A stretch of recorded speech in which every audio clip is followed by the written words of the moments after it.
Hai semua kawan-kawan.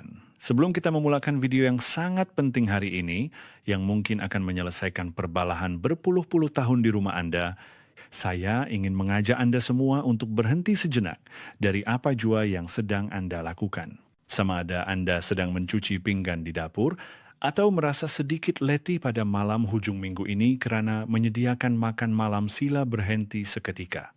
Sila cari kerusi yang paling selesa, atau sofa yang empuk, dan duduk dengan tenang, walaupun hanya untuk beberapa menit. Saya ingin mengajak Anda semua untuk menutup mata dan bersama-sama saya mengimbas kembali atau membayangkan satu senario kehidupan yang hampir setiap hari kita hadapi selepas makan malam. Senario ini mungkin berlaku pada malam hujung minggu ini, atau di meja makan semalam, atau bahkan mungkin baru saja berlaku 10 menit yang lalu. Di atas meja makan kita terhidang beberapa pinggan lauk yang tidak habis dimakan. Mungkin seekor ikan goreng yang garing keemasan tetapi hanya separuh dimakan. Mungkin sepiring kubis goreng yang berkilat tetapi masih tinggal separuh. Atau mungkin semangkuk besar sup tulang rusuk lobak putih, hidangan kegemaran kita, tetapi terlalu banyak dan tidak habis diminum. Pada ketika ini, ibu kita di rumah yang telah bekerja keras sepanjang hidupnya, yang paling berjimat cermat dan telah melalui zaman susah, atau mungkin nenek kita yang penyayang, sedang melihat lauk pauk kelebihan ini dengan risau. Matanya penuh dengan rasa sayang, tangannya memegang pembalut plastik, bersedia untuk membungkusnya seperti harta karun. Tetapi pada saat ini orang muda di rumah, mungkin anak lelaki yang baru pulang kerja, atau menantu yang mementingkan kesehatan, tiba-tiba mengerutkan dahi dan berkata dengan nada yang sedikit tidak sabar, tetapi penuh keprihatinan, "Mak, lauk ni dah sejuk, tinggal sikit je. Tak payah simpenlah, buang je. Dah berapa kali cakap lauk semalaman tak elok untuk kesihatan. Penuh dengan racun, boleh menyebabkan kanser." Mendengar kata-kata ini, pergerakan tangan ibu atau nenek kita terhenti seketika, dahinya serta-merta berkerut. Sambil terus membungkus pinggan dengan cekap, mereka akan membalas dengan nada yang sedikit merajuk, "Buang apa? Semua ni makanan elok. Ikan ni pagi tadi baru beli ke pasar, segar lagi. Lauk elok-elok kenapa nak buang? Kamu orang muda ni memang tak tahu nak berjimat. Dulu mak kat kampung, ubi keledek pun tak cukup makan. Sekarang ada ikan, ada daging nak buang pula. Ikan ni panaskan balik masih boleh makan. Esok pagi makan dengan nasi sejuk, sedap. Apa kanser, tak kanser. Mak dah makan lauk semalaman seumur hidup, badan sehat je. Kamu ni banyak sangat pantang larang." Lalu pertarungan antara buang atau simpan pun meletus di meja makan kecil itu. Pemandangan ini sangat biasa bukan? Orang muda risau tentang nitrit yang menakutkan itu, yang kedengarannya seperti senjata kimia. Takut keracunan, takut kanser, takut orang tua di rumah, demi menjimatkan beberapa ringgit, akhirnya terpaksa membelanjakan beribu-ribu ringgit untuk bil perubatan. Manakala orang tua pula sayangkan makanan, sayangkan wang hasil titik peluh, dan berpegang pada konsep berjimat cermat yang telah sebati dalam diri mereka. Mereka merasakan selagi tidak basi dan tidak berbau, ia masih boleh dimakan. Membuangnya adalah satu dosa. Dua pandangan ini telah bertembung di dalam keluarga kita selama berpuluh-puluh tahun. Sebenarnya, siapa yang betul dan siapa yang salah? Lauk semalaman, sisa makanan yang hampir setiap hari kita hadapi. Adakah ia benar-benar racun penyebab kanser seperti yang digembar-gemburkan? Adakah ia benar-benar menyembunyikan racun maut? Adakah setiap suapan lauk semalaman yang kita makan benar-benar memendekkan hayat kita? Jika hari ini, saya dengan sangat serius, sangat bertanggung jawab, malah dengan mempertaruhkan reputasi profesional saya untuk memberi jaminan kepada Anda, isu lauk semalaman menyebabkan kanser yang telah merunsingkan ramai di antara kita selama ini, sebahagian besarnya adalah satu isu palsu yang telah dibesar-besarkan, malah disalah faham sepenuhnya. Jika saya memberitahu Anda bahawa pungkas sebenar yang mengubah lauk semalaman menjadi racun, yang menyebabkan sesi keluarga muntah dan zirit-birit sehingga terpaksa dikejarkan ke unit kecemasan, bukanlah nitrit yang telah dituduh selama bertahun-tahun, tetapi sebaliknya adalah pembunuh senyap lain yang tidak dapat kita lihat, tidak dapat kita sentuh, tetapi berada di mana-mana dan sedang bersembunyi di sekeliling Anda pada saat ini. Jika saya memberitahu Anda bahwa selagi Anda belajar cara penyimpanan yang betul, kebanyakan lauk semalaman adalah selamat untuk dimakan, boleh menjimatkan wang dan mengelakkan pembaziran. Tetapi hanya ada 4 jenis lauk yang walaupun Anda simpan di dalam peti sejuk, walaupun Anda panaskan sehingga mendidih, ia masih boleh menjadi racun maut, malah boleh menyebabkan insiden keracunan makanan yang dahsyat seperti yang dilaporkan dalam berita baru-baru ini. Adakah Anda percaya? Jangan tergesa-gesa membantah, dan jangan terus tinggalkan video ini. Hari ini saya akan menjadi hakim dalam dunia lauk pauk. Kita akan menggunakan kanta pembesar saintifik untuk masuk ke dalam dunia peti sejuk yang penuh misteri dan membongkar satu persatu kebenaran yang tersembunyi di sebalik pembalut plastik itu. Kandungan video kali ini sangat padat dan mungkin akan mengubah sepenuhnya pemahaman Anda tentang kebersihan dapur dan tabiat selepas makan Anda. Saya akan mengupas prinsip kimia mengenai nitrit dan rahasia mikroskopik pembiakan bakteria, lapisan demi lapisan, seperti mengupas bawang. Walaupun prosesnya mungkin agak panjang, percayalah, setiap menit ini adalah pengetahuan menyelamatkan nyawa yang Anda kumpul untuk kesehatan usus Anda dan keluarga Anda. Apa yang kita akan lakukan bukan sahaja untuk menafikan mitos, tetapi lebih penting lagi untuk membina satu set peraturan kelangsungan hidup yang saintifik di meja makan. Demi kesehatan kita bersama, sila tonton dengan sabar sehingga akhir dan saling memberi semangat untuk kesehatan kita.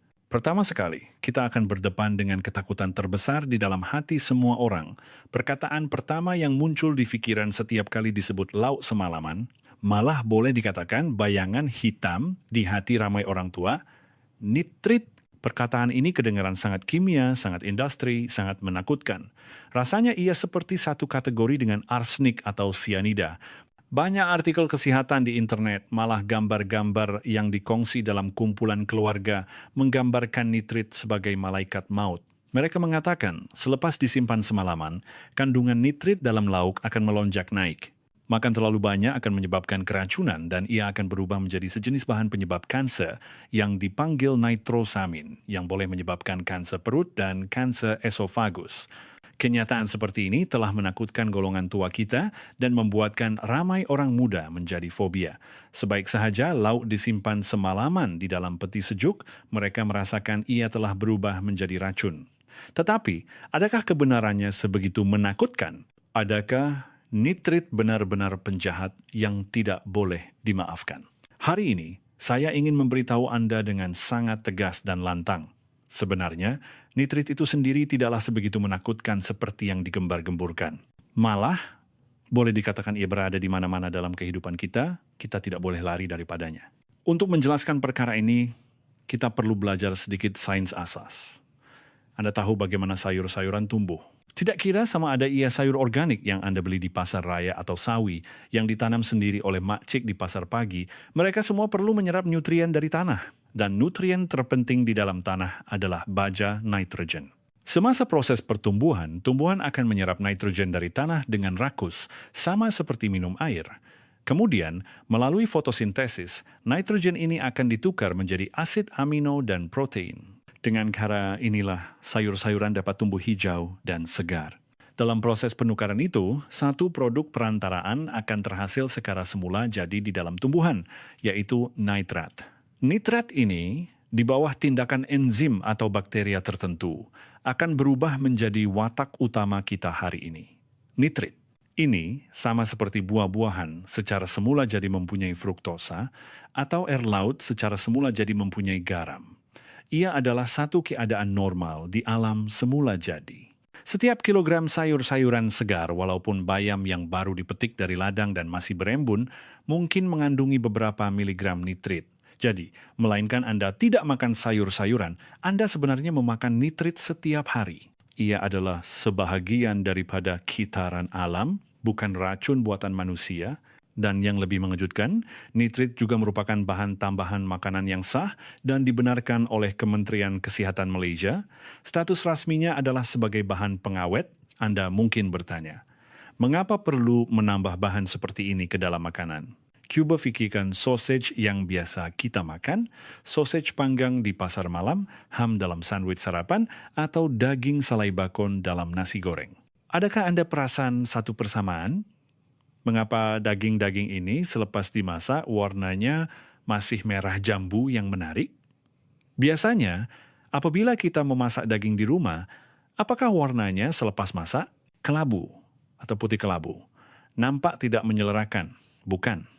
Jadi, mengapa sausage berwarna merah? Inilah hasil kerja nitrit. Ia boleh bergabung dengan mioglobin di dalam daging untuk mengunci warna merahnya, menjadikannya kelihatan lebih menarik. Tetapi itu bukan fungsi utamanya. Nitrit mempunyai satu lagi fungsi menyelamatkan nyawa dalam daging yang diproses, yaitu ia boleh menghalang pertumbuhan sejenis bakteria yang sangat maut dipanggil Clostridium botulinum. Toksin yang dihasilkan oleh bakteria ini adalah salah satu toksin biologi paling beracun yang diketahui di dunia, berkali-kali ganda lebih beracun daripada bisa ular tedung. Tanpa nitrit, risiko kita mati akibat keracunan semasa makan sausage atau daging salai akan menjadi jauh lebih tinggi. Oleh itu, selagi dikawal dalam had yang dibenarkan, nitrit sebenarnya adalah pengawal keselamatan produk daging. Menurut peraturan-peraturan makanan di Malaysia, had penambahan yang dibenarkan dalam produk daging seperti ham, sausage, dan lain-lain mempunyai peraturan yang sangat jelas dan ketat. Jadi, produk daging diproses yang kita makan, yang mematuhi peraturan, sebenarnya mengandungi nitrit. Kita telah memakannya selama berpuluh-puluh tahun tanpa sebarang masalah. Mengapa kita begitu panik terhadap kandungan nitrit yang sedikit dalam lauk semalaman? Mungkin penjelasan saintifik sahaja tidak cukup meyakinkan. Anda mungkin berkata, saya tahu sayur segar ada nitrit, daging diproses pun ada. Tapi saya risau, selepas semalaman, adakah kandungannya akan melonjak? Adakah ia akan menjadi racun super? Untuk mengetahui sama ada kandungan nitrit dalam lauk semalaman akan melebihi had, sebuah makmal sains makanan yang berwibawa pernah menjalankan satu eksperimen yang sangat teliti. Mereka memilih beberapa jenis hidangan rumah yang biasa kita makan, termasuk sayur goreng, daging goreng, dan daging masak kicap. Selepas memasaknya, mereka mensimulasikan keadaan di rumah dengan menyimpannya di dalam peti sejuk. Kemudian, setiap hari mereka menguji kandungan nitrit di dalamnya. Ini ibarat membuat pemeriksaan kesehatan untuk lauk semalaman setiap hari. Hasilnya mendapati, walaupun kandungan nitrit memang meningkat secara perlahan, seiring dengan masa penyimpanan di dalam peti sejuk, karena masih ada bakteria tahan sejuk yang bekerja menukar nitrat menjadi nitrit, tetapi sila dengar kesimpulan ini. Sehingga hari keempat, kandungannya masih berada jauh di bawah paras selamat, jauh sekali dari standar yang boleh menyebabkan keracunan. Nilainya malah lebih rendah daripada kandungan dalam banyak makanan diproses. Jadi, berapa banyak nitrit yang perlu dimakan untuk keracunan? Mari kita buat kiraan. Saintis memberitahu kita bahwa jumlah nitrit yang diperlukan untuk menyebabkan keracunan akut adalah sangat sukar dicapai. Seorang dewasa yang sehat perlu makan lebih daripada 200 mg mengan nitrit dalam satu masa, contohnya dalam satu hidangan untuk menunjukkan simptom keracunan seperti bibir dan kuku menjadi biru dan kesukaran bernafas. 200 mg ini bersamaan dengan apa? Berdasarkan kandungan yang dikesan dalam lauk semalaman, ini bersamaan dengan Anda perlu makan lebih 70 batang sausage atau 100 kg kubis semalaman yang telah disimpan selama 2 hari dalam satu hidangan. Cuba bayangkan, 100 kg. Itu berat 2 ekor babi dewasa. Siapa yang boleh makan 100 kg sayur dalam satu hidangan? Walaupun Anda meminjam perut semua ahli keluarga Anda, ia tetap tidak akan muat. Jadi, keracunan nitrit semata-mata kerana makan lauk semalaman dalam kehidupan sebenar adalah seperti dilanggar meteor. Walaupun secara teorinya mungkin, secara praktikalnya hampir mustahil. Mengenai risiko kanser yang paling dirisaukan, ia juga telah dibesar-besarkan. Banyak artikel mengatakan nitrit akan berubah menjadi nitrosamin, bahan penyebab kanser. Tetapi ini memerlukan syarat-syarat tertentu. Persekitaran berasid kuat seperti asid perut kita, suhu tinggi seperti menggoreng, dan gabungan dengan amina, sekunder produk penguraian protein. Dalam lauk semalaman yang kita simpan, suhunya biasanya rendah di dalam peti sejuk. Proses penukaran dan syarat-syarat ini biasanya tidak mencukupi untuk menimbulkan risiko kanser yang ketara. Badan kita sebenarnya mempunyai sistem metabolisme yang kuat. Kebanyakan nitrit yang kita makan akan disingkirkan melalui air kencing. Jika dibandingkan, risiko karsinogen dari sebatang rokok yang Anda hisap, segelas arak yang Anda minum, atau sepotong stik yang hangus, mungkin beribu-ribu kali lebih tinggi daripada sepinggan lauk semalaman. Jadi, kawan-kawan, kita boleh ketepikan kebimbangan mengenai nitrit. Ia bukan bahan yang baik, tetapi ia juga tidaklah sebegitu menakutkan seperti yang digembar-gemburkan. Kita tidak boleh membakar seluruh rumah hanya karena takut seekor semut kecil. Bukan. Memandangkan nitrit bukanlah risiko utama. Mengapa kita sering mendengar ada orang yang sirit-birit, demam, malah dimasukkan ke hospital akibat keracunan makanan selepas makan lauk semalaman? Adakah berita-berita ini palsu? Tidak. Berita itu benar, tetapi penyebabnya telah disalah tafsir.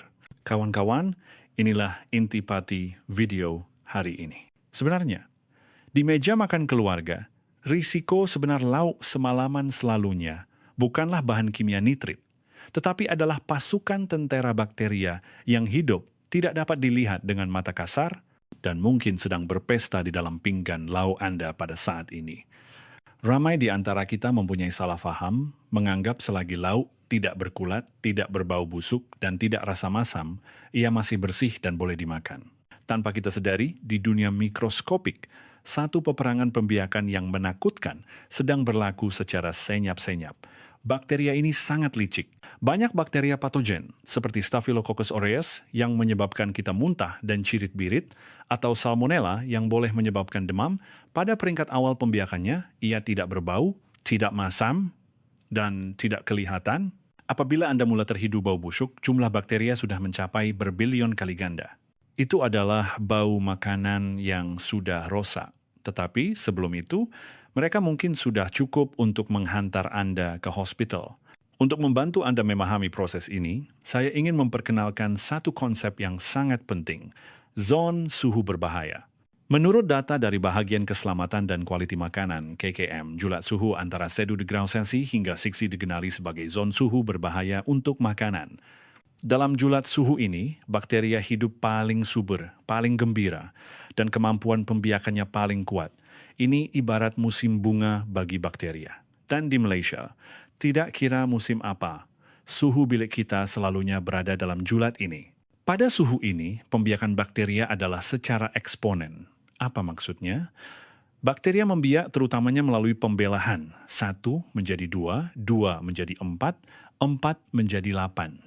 Pada suhu yang sesuai, banyak bakteria hanya memerlukan 20 menit untuk membelah sekali. Mari kita buat kiraan matematik bersama. Katakanlah malam ini Anda memasak sepinggan daging masak kicap. Secara tidak sengaja, satu bakteria jatuh ke atasnya walaupun pada hakikatnya pasti lebih banyak. Anda biarkan ia di atas meja, makan tanpa dimasukkan ke dalam peti sejuk.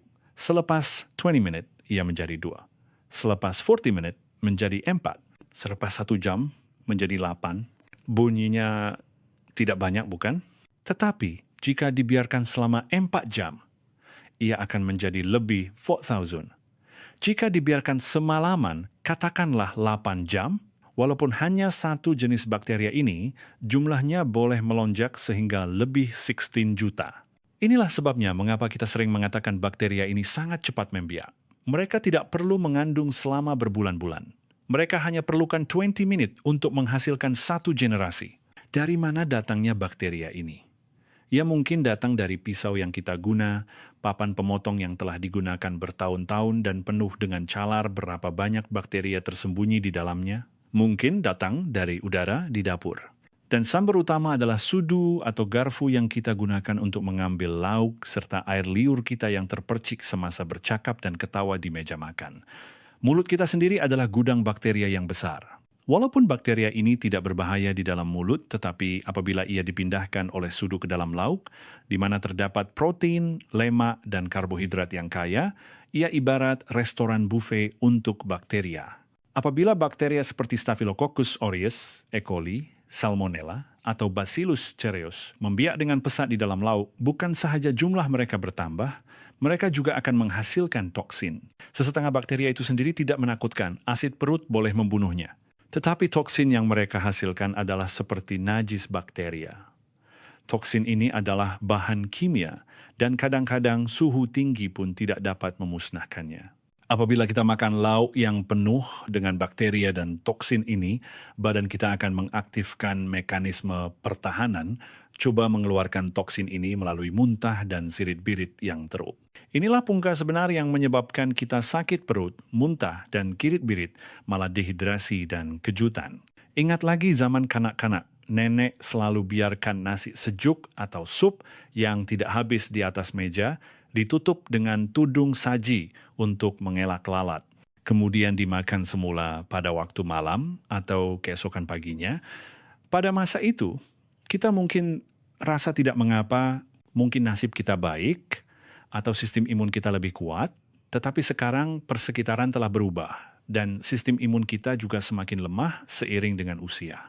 Jika kita masih menggunakan kaedah lama untuk mengendalikan lauk semalaman, ia sama seperti menjadikan badan kita sebagai piring Petri untuk bakteria. Di sini, saya ingin berkongsi satu kes benar. Ia berlaku pada musim panas tahun lalu di Johor. Seorang makcik Aisyah, sangat pandai memasak kari. Pada hari itu, dia memasak seperiuk besar kari ayam. Selepas makan malam, masih ada lebih separuh periuk.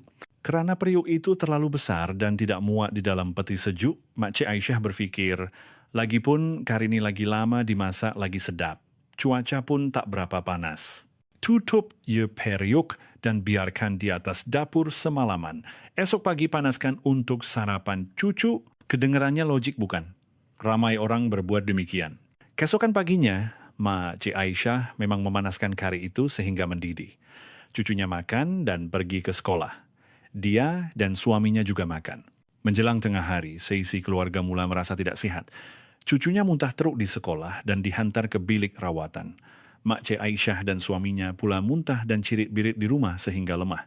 Akhirnya, seisi keluarga dibawa ke hospital dengan ambulans. Doktor mendapati ia adalah kes keracunan Clostridium perfringens yang tipikal. Bakteria ini sangat suka makanan pekat seperti ini yang dibiarkan sejuk perlahan-lahan pada suhu bilik. Kerana kari itu pekat, haba di tengahnya tidak dapat keluar, membentuk persekitaran anaerobik tanpa oksigen yang merupakan syurga bagi bakteria ini. Walaupun Makcik Aisyah telah memanaskannya pada keesokan harinya, tetapi jika pemanasan tidak cukup menyeluruh atau spora bakteria ini terlalu tahan lasak, ia masih boleh menyebabkan keracunan. Makcik Aisyah terbaring di katil hospital, menyesal sambil menangis. Saya cuma nak jimatkan duit sarapan, tak sangka hampir meragut nyawa seisi keluarga. Apa pengajaran dari kes ini? Ia memberitahu kita bahwa isu sebenar bukanlah sama ada lauk semalaman boleh dimakan atau tidak, kerana selagi disimpan dengan betul, ia boleh dimakan. Isu sebenar adalah sama ada lauk itu disimpan dengan betul. Memandangkan kita tahu, musuhnya bukanlah nitrit tetapi bakteria, dan kita tahu bakteria paling takut suhu rendah dan paling suka suhu bilik, maka kita perlu mencari jalan untuk menanganinya. Untuk makan lauk semalaman dengan selamat, untuk tidak membazir makanan, dan pada masa yang sama melindungi kesehatan usus kita dan keluarga, kita perlu menguasai satu set seni perang lauk sisa yang saintifik. Seni perang ini hanya mempunyai 3 strategi, tetapi setiap satu menyasarkan kelemahan bakteria. Selagi 3 perkara ini dilakukan, 99% lauk semalaman boleh dimakan dengan selamat. Strategi. Berlumba dengan masa menjawab soalan bila untuk dimasukkan ke dalam peti sejuk. Strategi pertama ini mungkin mencabar pandangan tradisional ramai ibu dan nenek. Cuba ingat kembali, bukankah kita diajar sejak kecil bahwa makanan panas tidak boleh terus dimasukkan ke dalam peti sejuk kerana akan merosakkan peti sejuk. Mesti tunggu sehingga ia sejuk sepenuhnya di luar baru boleh dimasukkan. Alasan orang tua biasanya adalah makanan panas akan menyebabkan pemampat peti sejuk bekerja lebih keras, membazir elektrik dan mudah rosak. Wak panas juga akan membentuk frost dan menjejaskan jangka hayat peti sejuk. Kawan-kawan, konsep ini mungkin betul untuk peti sejuk lama 30 tahun yang lalu. Tetapi pada hari ini, konsep ini mesti diubah. Kenapa? Kerana zon suhu berbahaya yang kita bincangkan tadi, yaitu antara 7 degrees Celsius hingga 62 degrees. Apabila sepinggan lauk panas, katakanlah api tugas sen, Dibiarkan sejuk secara semula jadi di atas meja, sehingga ia benar-benar sejuk, turun ke 20 degrees. Berapa lama masa yang diperlukan? Mungkin 1 jam pada musim panas, atau 2 jam pada musim sejuk. Jika ia seperiuk besar sup, mungkin 4 atau 5 jam. Tempo 2 hingga 3 jam yang panjang ini bagi bakteria di dalam lauk adalah seperti kembali dari neraka ke dunia dan kemudian masuk ke surga. Dalam tempo masa, suhu lauk turun di bawah 60 derajat dan di atas 7 derajat Celcius. Bakteria sedang berpesta dengan kadar pembiakan berganda setiap 20 menit. Apabila Anda merasakan ia sudah sejuk dan memasukkannya ke dalam peti sejuk, pinggan itu bukan lagi lauk, ia adalah sarang bakteria. Oleh itu, pakar keselamatan makanan sekarang sebulat suara menasihatkan, jika Anda tidak bercadang untuk makan lauk itu lagi, jangan tunggu ia sejuk secara semula jadi. Cara yang betul adalah selepas Anda selesai memasak, atau bahkan sebelum mula makan, asingkan dahulu lauk yang Anda ingin simpan untuk bekal esok atau makan pagi esok. Jangan tunggu sehingga semua orang telah mencelup sudu mereka ke dalamnya. Pada masa itu ia sudah tercemar. Asingkan semasa masih panas. Kemudian, segera balut dengan pembalut plastik atau masukkan ke dalam bekas kedap udara bertutup. Dan jangan teragak-agak, terus masukkan ke dalam peti sejuk. Teknologi peti sejuk sekarang sangat canggih, pemanfaatnya sangat kuat. Memasukkan sedikit makanan, suam tidak akan merosakkannya. Paling-paling pun ia menggunakan sedikit lebih elektrik, mungkin hanya beberapa sen. Tetapi kos elektrik tambahan ini, jika dibandingkan dengan bil perubatan jika Anda sakit perut atau risiko pembiakan bakteria, ia jauh lebih berbaloi. Sudah tentu, jika Anda masih sayangkan peti sejuk Anda, atau jika ia seperiuk besar sup yang baru mendidih dan terlalu panas, Anda boleh menyejukkannya dengan cepat dengan meletakkannya di dalam singki berisi air sejuk. Biarkan ia sejuk sehingga tidak terlalu panas untuk disentuh sekitar 50,060 degrees. Kemudian segera masukkan ke dalam peti sejuk. Ringkasnya, prinsip terasnya hanya satu. Pendekkan masa makanan berada pada suhu bilik Kuba. Jangan melebihi 2 jam. Jika di Malaysia yang panas ini, jangan melebihi 1 jam. Strategi kedua, elakkan kunjungan bakteria pengurusan zon peti sejuk yang ketat. Strategi kedua ini kedengaran mudah, tetapi sukar dilaksanakan, terutamanya bagi golongan tua kita yang biasa memenuhkan peti sejuk. Ini adalah satu revolusi penyimpanan. Peti sejuk ramai orang, apabila dibuka, hanyalah satu perkataan, bersepah. Daging masak kicap semalam diselitkan di mana-mana ruang kosong. Di sebelahnya mungkin ada daging mentah yang baru dibeli dari pasar dan masih menitiskan darah. Di bawahnya mungkin ada separuh tembikai yang tidak habis dimakan. Di pintu peti sejuk pula terselit beberapa batang daun bawang yang belum dibasuh.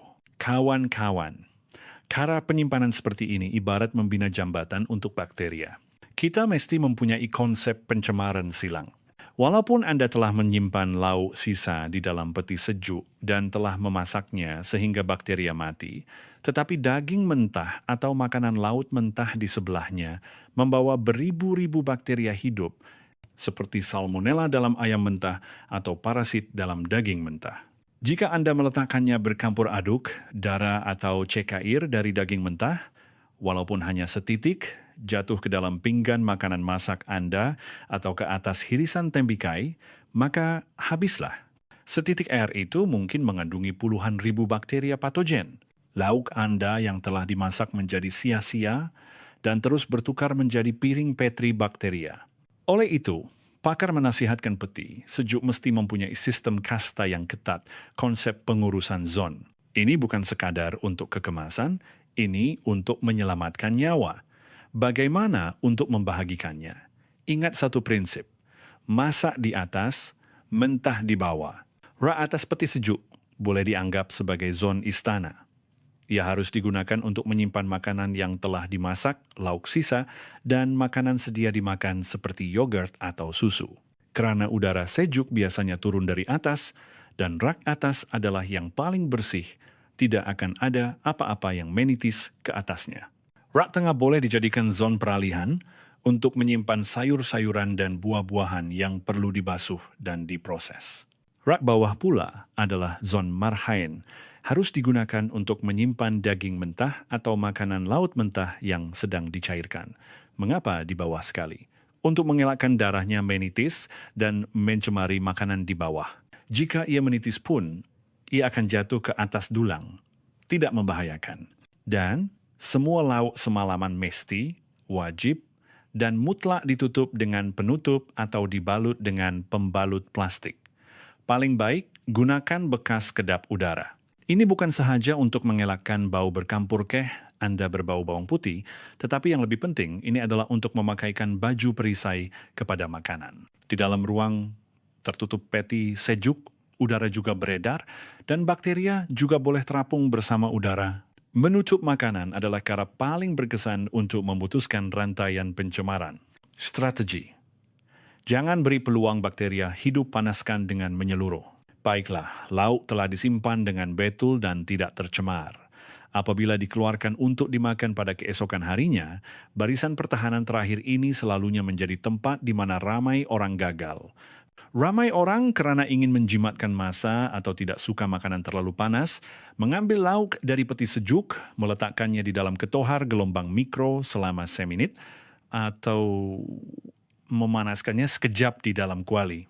Sentuh tepi pinggan dan rasa panas. Mereka fikir sudah cukup. Kawan-kawan, itu bukan memanaskan. Itu adalah memberi bakteria mandi air suam.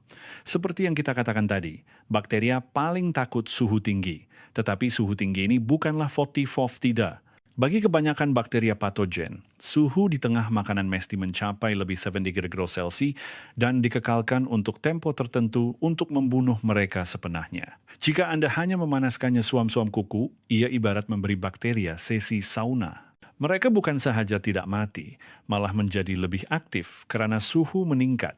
Oleh itu, terhadap lauk semalaman, sikap kita mestilah tegas.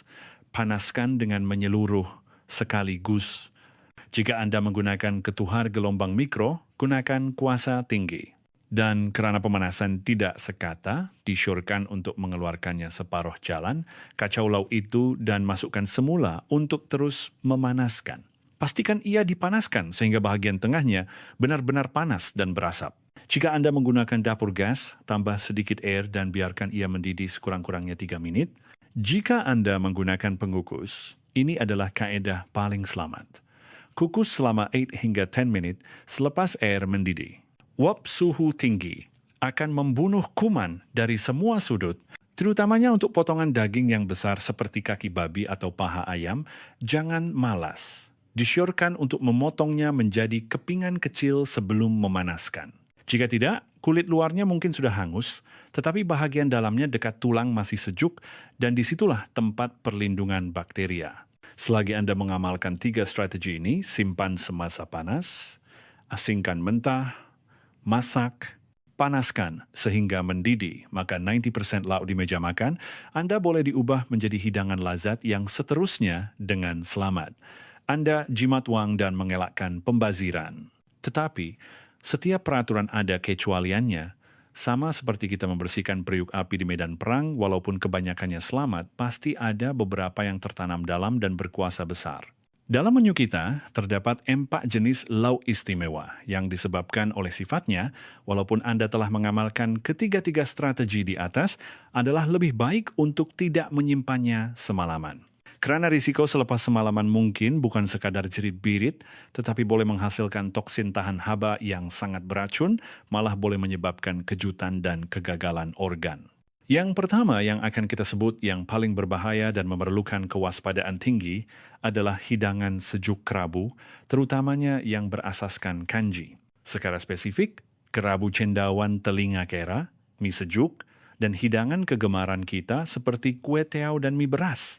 Mengapa kita meletakkannya di tempat pertama? Karena kes keracunan makanan yang berlaku di negara jiran baru-baru ini yang menyebabkan beberapa kematian, puncanya adalah di sini. Keracunan ini bukan cirit-birit biasa. Ia disebabkan oleh toksin yang dipanggil asid bongkrek. Anda mesti paham logik ini. Bakteria biasa seperti E. coli, jika dimasak, ia akan mati dan tidak berbahaya. Tetapi asid bongkrek berbeza. Ia adalah toksin yang dihasilkan oleh sejenis bakteria dalam persekitaran tertentu, biasanya lembab, suam, sedikit berasid, pada makanan berkanji. Bahagian paling menakutkan tentang toksin ini adalah ia tahan panas. Walaupun Anda merebus kue tiaw semalaman di dalam periuk pada suhu 100 degrau Celcius selama 10-20 menit, bakterianya mungkin mati tetapi toksin yang ditinggalkannya tetap utuh, strukturnya tidak akan rosak, dan ketoksikannya tidak akan berkurang. Inilah malaikat maut yang sebenar. Ia menyerang loji jana kuasa sel manusia, menyebabkan sel tidak dapat bernafas. Mangsa akan mengalami loya, muntah, diikuti dengan kegagalan hati dan buah pinggang, dan kadar kematiannya sangat tinggi. Dan pada masa ini, tiada penawar khusus. Hidangan sejuk pula tidak melalui proses memasak suhu tinggi. Campuran kuka, minyak, bawang putih, dengan kanji yang lembab seperti kue tiaw, jika tercemar dan dibiarkan pada suhu bilik atau disimpan beberapa hari di dalam peti sejuk, ia menjadi medium pembiakan yang sempurna untuk toksin ini. Oleh itu nasihat tegas saya, untuk semua hidangan berasaskan mie beras atau kue tiaw, sila masak dan makan pada hari yang sama. Jika tidak habis, walaupun sayang, sila buang. Jangan simpan. Jangan fikir dengan memasaknya semula, ia akan selamat. Suhu tinggi tidak berkesan terhadap asid bongkrek. Ini adalah pertaruhan nyawa. Yang kedua yang tidak boleh disimpan semalaman adalah tetamu tetap di meja makan kita. Makanan laut, ikan, udang, ketam, kerang, sotong. Makanan laut mementingkan kesegaran. Ia lazat karena kaya dengan protein dan air, tetapi ini juga menjadikannya sangat mudah rosak. Makanan laut semalaman mempunyai dua masalah utama. Penguraian protein. Protein dalam makanan laut sangat mudah terurai. Ia akan menghasilkan produk penguraian protein yang mengeluarkan bau hanyir yang tidak menyenangkan dan teksturnya menjadi kering dan hancur. Bahan-bahan ini juga akan menambah beban pada hati dan buah pinggang kita untuk memetabolismekannya. Keracunan, histamin, terutamanya pada ikan seperti kembung atau cencaru. Jika tidak segar atau disimpan semalaman dengan tidak betul, asid amino di dalam daging ikan akan diurai oleh bakteria menjadi histamin. Histamin inilah yang menyebabkan alahan. Sesetengah orang, selepas makan ikan semalaman, tiba-tiba muka menjadi merah, sakit kepala, berdebar-debar, dan gatal-gatal menyangka ia alahan makanan laut, padahal ia adalah keracunan histamin. Dan histamin juga tahan panas. Jadi makanan laut paling baik dimakan segar. Jika Anda membeli terlalu banyak, asingkan dan bekukan semasa masih mentah. Masak mengikut keperluan. Jangan simpan yang telah dimasak. Yang ketiga adalah telur separuh masak yang sangat digemari oleh ramai orang muda dan kanak-kanak. Seperti yang telah kita bincangkan sebelum ini, telur, terutamanya kulitnya, sangat mudah membawa bakteria salmonella. Jika kita memasak telur sehingga masak sepenahnya, kuning telur pejal, salmonella akan mati.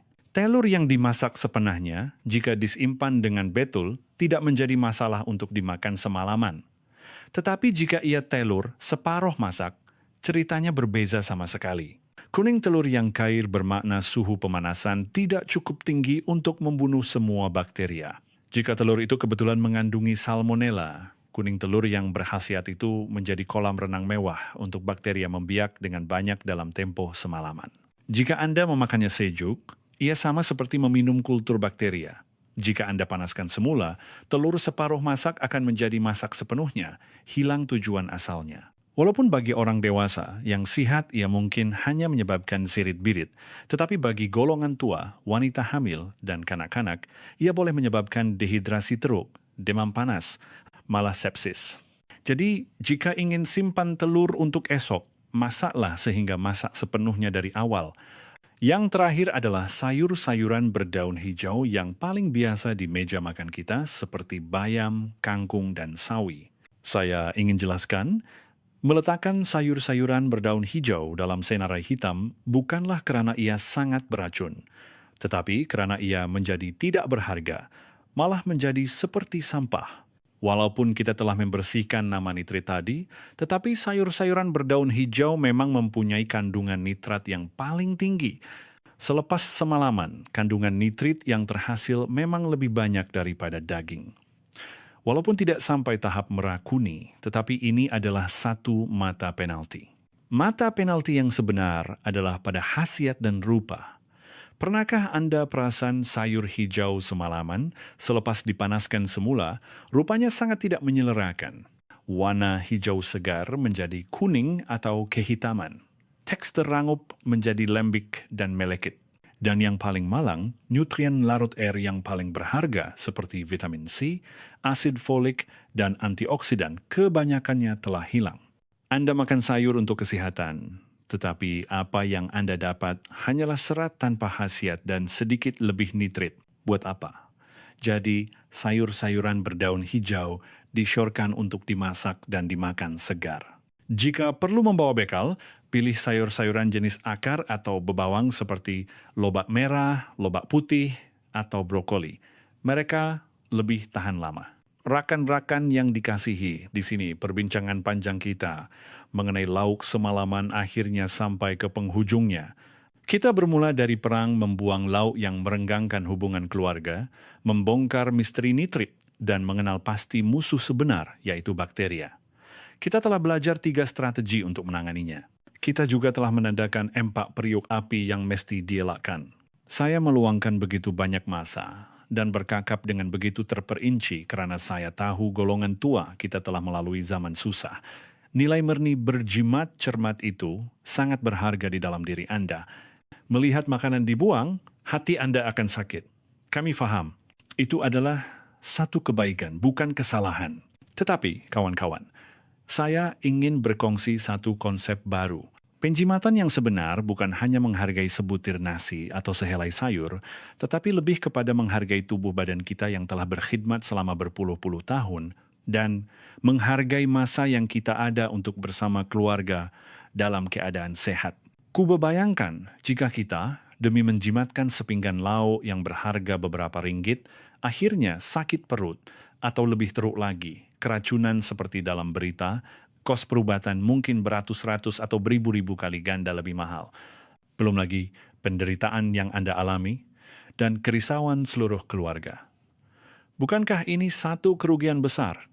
Bukankah ini mengubah penjimatan menjadi penderitaan? Jadi, dengarlah nasihat saya. Semasa memasak, masaklah mengikut keperluan.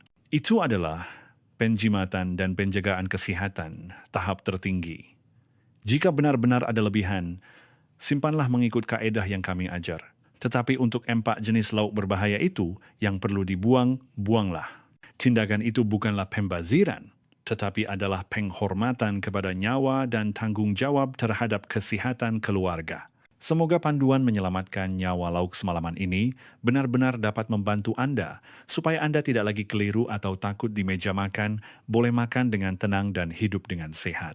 Jika Anda rasa kandungan video ini bermanfaat, sila beri like yang besar, subscribe ke saluran kami, dan yang lebih penting, kongsikan video ini kepada jiran-jiran dan golongan tua yang sangat sayang untuk membuang lauk sisa. Satu perkongsian Anda mungkin dapat menyelamatkan sebuah keluarga daripada tragedi keracunan makanan.